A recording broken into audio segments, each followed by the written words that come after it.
Hello everyone, welcome to another episode of TCG Talk, back today with another video. In today's video, we're going to be going over some of the new Ninja cards in the Everfest set. What I wanted to do is, anyone that watches my channel, they know I mostly play Ninja and Runeblade. I've obviously recently been taking a liking to Lexi, but for the most part, if you look back at my channel, a lot of my deck techs and a lot of my content is based off Runeblade and Ninja. Those are my two favorite classes. So what I want to do is kind of just give my opinion on some of the cards in each of those two classes. I'll do another video tomorrow on the Runeblade class. And I just wanted to give, goods, bads, and difference, things of that nature, what I'll think I'll be using, what I won't. But yeah, we'll get right into it without further ado. I'm going to skip Break Tide. It's the first one on this list. I'm going to skip it for now. I'm going to come back to it because I have a pretty strong opinion on that card. For the first one, for 100 wins, I like 100 wins inherently. Basically, it's a head jab with a little added possible bonus. I don't really prefer it at yellow unless you're playing Benji. So I guess we'll go by hero, right? For Katsu, I could definitely see running the reds and the blues. I already run super aggro Katsu, so I have blue head jabs in my blues list.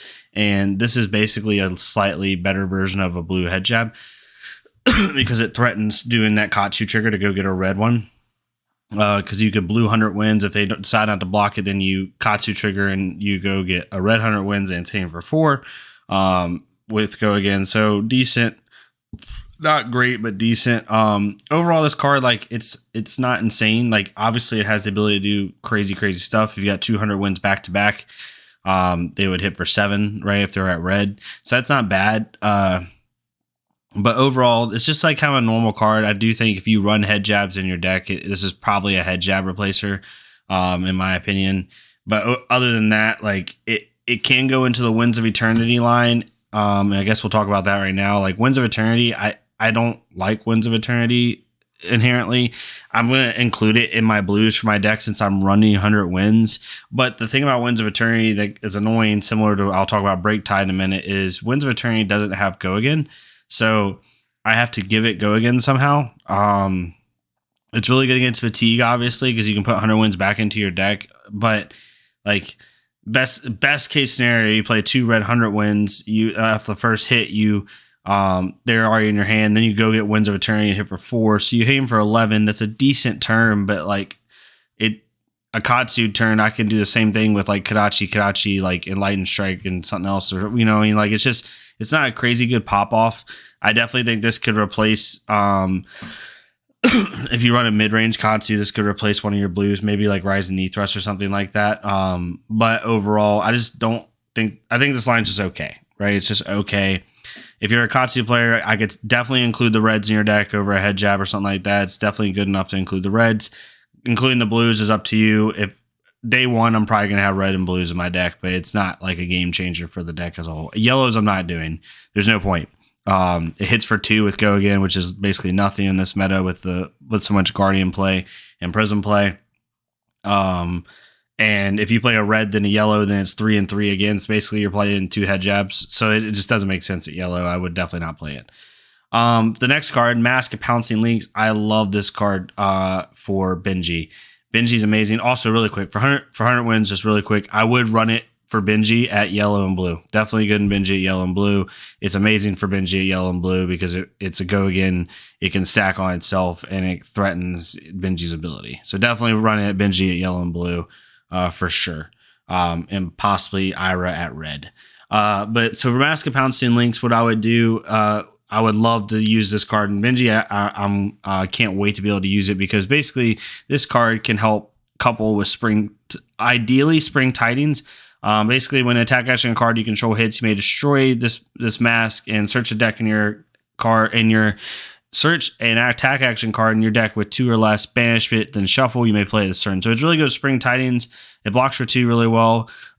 Yes, you want to threaten mask with Benji to keep drawing, but if you want to kind of go for an OTK turn, if you've hit with 2 or 3, even 4 attacks that turn, you pop mask, go get Spring Tidings, and then Spring Tidings hits, then you're drawing 4 cards, right? So it's really, really nice for that. The only issue I see with this Wumbo combo is I think early in the Everfest meta, this will work a lot with Spring Tidings because people aren't going to be prepared for it. But once you start playing Blitz more and more, people are going to know that's what you're trying to do. So they're just going to hold an armor piece, a 2-block armor piece for Spring Tidings, and then not let that hit. So Mask of Pouncing Links is just really cool for Benji. It lets you search something. You also could search a combo piece that maybe you played a yellow 100 wins and you're wanting to go get, another yellow 100 wins or a blue 100 wins, right? In order to play the next one, you could use that to go get it and use the combo piece off of that. It's just really useful for that, and it's a fun piece, and I love the artwork. The artwork's amazing, so definitely include it in your Benji deck. I think it's a viable option. Mask is good too. It just depends on what style of Benji you're playing. For Ride the Tailwind, I like this card. This is obviously a Benji-esque card. It's meant for Benji. When Ride the Tailwind hits, the next attack action card with 2 or less you play this combat chain gains go again. Now, this is a really good card inherently, right? Because it can give your next Benji attack go again. The thing about Benji now with the new set is, even if we just look at it really quick, right? This will not take but 2 seconds. So like the Benji list that I'm creating, if it would work, as you can see, like a lot of the Benji attacks now already have go again. So like Enlightened Strikes usually include, I have Flying Kick in there. You could do that, but it wouldn't work for Flying Kick. Basically, most of the 2 or less attacks already have go again. Pretty much every one, except for your blues. Some of your blues won't, but a lot of your attacks already have inherent go again. So Ride the Tailwind would more be used in like kind of a more maybe aggressive Benji list where you're running like blue snatches or something like that. It would be really good with that, but maybe you play Ride the Tailwind, you pop Mask, you go get Snatch. Now Snatch is 2 with go again. Then you can, possibly draw another card. It's not a bad card. At the end of the day, it's a 2 and a 1 cost powered attack with go again, which for Benji is awesome. But like I said, the new Benji builds, you're going to see, like, I'd say 70% of Benji's attacks are going to be have go again already. So the on-hit effect for this isn't as useful. You're more of using it for a 1 and 2 cost to power attack. That's just the way I look at it. Spring Tidings, I already talked about. I think early, just the card itself is amazing, right? Like if you have 3 or 4 attacks on the combat chain, then your opponent's basically forced to use an armor piece if they can to block out Spring Tidings. It's an amazing card. It's going to help. It's going to give you so much gas. It's going to force your opponent to block if they even can. It's just a really good card, and it's a block for 3, which is really nice at yellow. For Twin Sisters, this card is gas with Ira. Like I said, my last Ira deck tech, that hopefully y'all watched it. If you didn't, please go back and watch it. Let me know what you think. This card is amazing. It's a leg tap with even more plus side, right? Because what you do is you Kodachi for 1 with Ira, which nobody ever blocks, hardly ever. I don't think I've had someone block my first Kodachi like 1 or 2 times ever. And then you play Twin Sisters. Now, Twin Sisters is already going to get the +1 from Ira's ability, so it's a 1 for 4 with go again.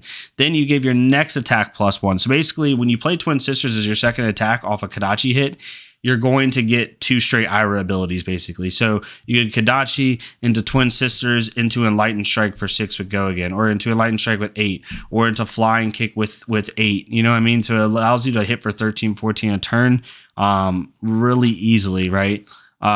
It's just a really good card. I would include it at red in your Ira decks. Even in Katsu, I would include it. I think it's basically a plussed up leg tap with Katsu. I definitely would include it at red with that. With Ira, you could mess with doing red and yellow. I would just do red. It gives you the most value. And then at Benji, I would definitely run the blues and the yellow. It's going to be so nice to help. Like same similar effect with Ira, since Benji's ability is the first time an attack action card hits this turn, your next attack gains +1. You play this at blue or at yellow actually with Benji at 2, and then Benji's ability plus this ability will give it a +1/+2, and then you can come in with a high attack like an Enlightened Strike with 3 extra damage or something like that. So, or 2 extra damage. So it's really good for that. I think obviously it's most used in Ira. The artwork shows that, but you can be used in Katsu and Benji as well. I think it's more viable. For Wax On, this is a cool card. It's a unique card. It blocks for 3 at red, which is really nice. I think this is really good against any Cheerios list. Maybe I think this is a sideboard card, right? You could put this in at red because it'll block for 5 against most Cheerios lists, whatever it is, Briar or even another Katsu like the Mirror Match. You can even use it against Chain in some ways, right? So it's going to help to block 5. It's basically to go against aggro mirrors, low to the ground aggro mirrors. So I really think that that's where it's going to be most used, and it's going to be a sideboard card at red. I think red only. Winds of Eternity, like I said, I don't really like this card inherently. Even off the combo, you're hitting him for 4 with no go again. So I have to pop Breeze Rider Boots in order to get this to go.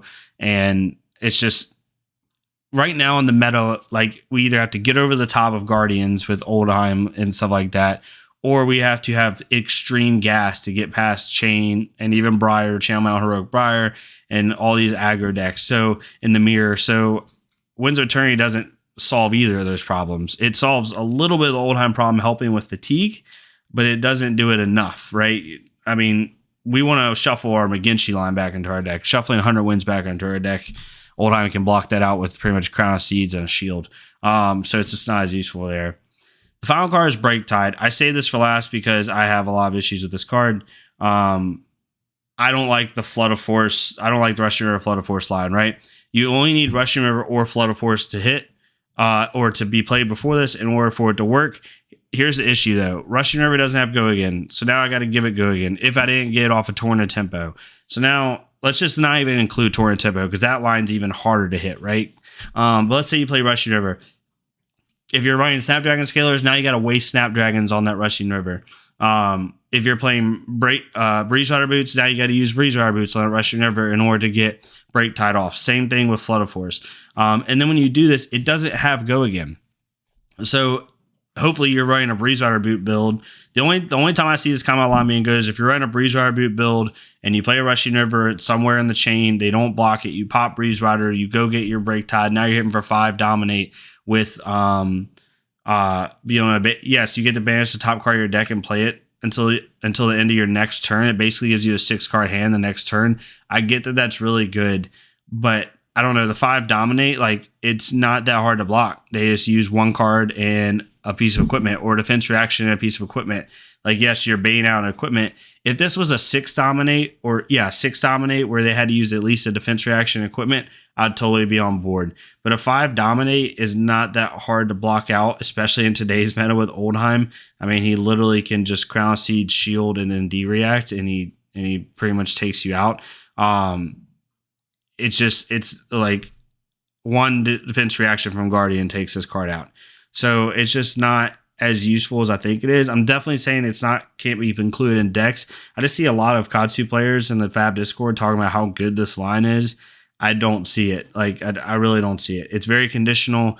It's similar to like a Herald of Erudition with Prism. Like, they're going to block it out. They're not going to give you a 6-card hand next turn, because if you Arsenal and then you also banish a card, they're not going to give you that. They're going to block you out. So, and in order to get this off, you have to have a Rushing River prior to this, or a Flood of Force, and you don't want more than 1 of those in your deck because those cards suck by themselves. Flood of Force in combo line isn't even great. You have to flip a card, and it has to have the word combo in it for it to get the +3 Go Again effect. Like, it's just not a great line, and I don't really like it. That's just my opinion, though. If you disagree, totally fine. No worries about that. Overall thoughts on the list, though. There's a lot of cool, flavorful cards. Overall, like, out of a 1 to 10, I give it like a 6.5, maybe a 7.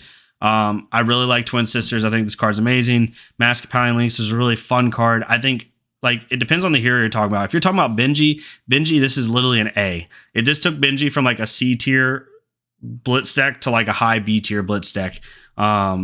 It's really good. Ira, I give it like a B. She got 100 wins at red and Twin Sisters, which is really, really awesome.